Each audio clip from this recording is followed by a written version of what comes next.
Welcome back to OU Nightly. Thanks for joining us. I'm Colton Williams. Looking at downtown Oklahoma City after the passage of the storms, we had some colder air push in here. It's quite windy out there. You see it's a gloomy, just kind of a drizzly, dark day out there today. First day of spring was almost a week ago, and now we're sitting here with dark skies. You see the Oklahoma State flag here really just whipping in the wind. It's almost stiff. That's because our winds are currently out of the northwest, 20 to 25. We're currently sitting at 42, but again, very cloudy skies. So storms passed through yesterday. They left behind some pretty gusty northwesterly winds across the metro. Here on the east side, we're seeing gusts 20 to 25.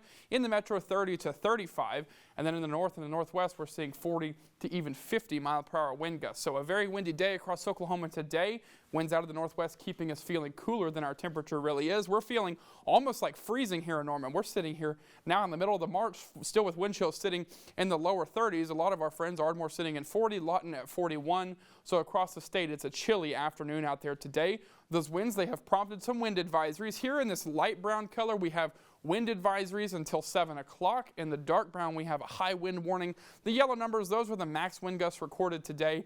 Those really have the chance to go up. We even had a wind gust around 64 miles per hour in northwestern Oklahoma today. And so again, winds are really gusty out there. Certainly keep that in mind. But the passage of yesterday's storm definitely left us plenty of rainfall. Our old record set all the way back in 1991, a little less than 1.25 inches.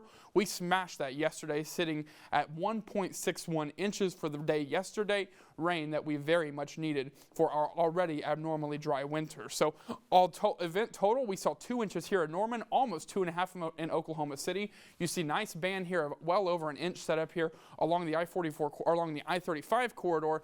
To the east, we saw 1.5 inches to almost 2 inches. Idabel saw over 2 inches of total rainfall. So our friends in the west, they missed out just a bit, but all in all, we had very, very much needed rainfall. So again, some cloud cover left behind from yesterday's storms. This is now continuing to build in here, even a little bit of drizzle here in northern Oklahoma, but there's that active system moving on. This is a big dynamic system still producing tornadoes in the deep south, and as we go throughout the next several days, that will move away. So there's that storm system that moves out. The temperatures here are on the map, but then also the yellow and the oranges, that's our upper level energy. I'll show you we have none here as we head into next week. We're above average as high pressure dominates.